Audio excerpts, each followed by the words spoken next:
This might be the first fragrance that has ever almost brought me to tears. Welcome to Oddity Odors and Opinions, where we dive nose deep into the strange, the surreal, and the smelly. Just a little bit of a content warning, this episode will be talking about themes of death and grief, so if that's a little bit of a difficult topic for you, just wanted to warn you. The fragrance we're discussing today is The People You Love Become Ghosts Inside You from the indie brand Death and Floral. Death and Floral is really known for making these incredibly realistic and transporting atmospheric scents, and this fragrance is probably one of their most popular and talked about. I heard about this fragrance a couple of years ago, and to be honest, I have avoided smelling it for a while because I was kind of scared. And I was scared because this fragrance literally comes with a notice on the website. I'll read it to you. Notice, The People You Love Become Ghosts Inside You is a heavy atmospheric that has been reported to cause feelings of intense emotion and is sometimes unpleasant in its vulnerability, not for the faint of heart.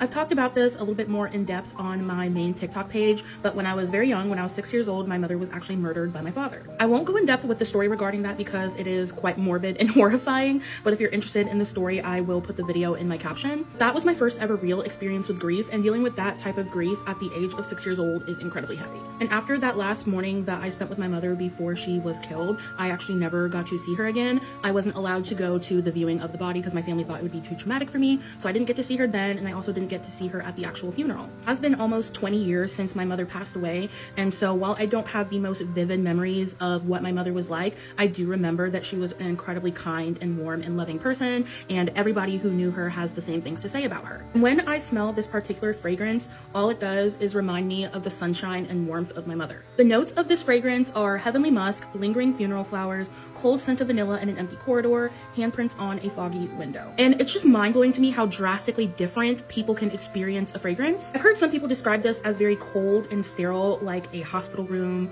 or a nursing home. Some people say that this even reminds them of the actual smell of death or the smell of old people, but I do not get that at all with this. When I smell this, I get the most gorgeous honeyed florals with a touch of vanilla, and as it dries down, you do get that heavenly musk. It just smells very warm and comforting. So when I smell this, I don't get the smell of death, I get the smell of life. It just feels like I am getting the most warm hug from my mother. I don't know if y'all have ever heard that quote from WandaVision that says, "What is grief if not love persevering?" Which is so funny for such a deep quote to come from a Disney show. Like I said, this really smells like life and love persevering. It feels like carrying the warmth and the love of your loved ones in your heart, even if they're no longer with you. And this is really bad, but I'm sure that some people can relate to where they sometimes will think themselves into a really bad mood because they'll think about their loved ones dying. And sometimes I can't help but start to ruminate on the fact that my grandmother is really old and at some point she's no longer going to be with me. My grandmother is my best friend and the most important person in my entire life, and I already can feel the devastation and grief that is going to come whenever she passes,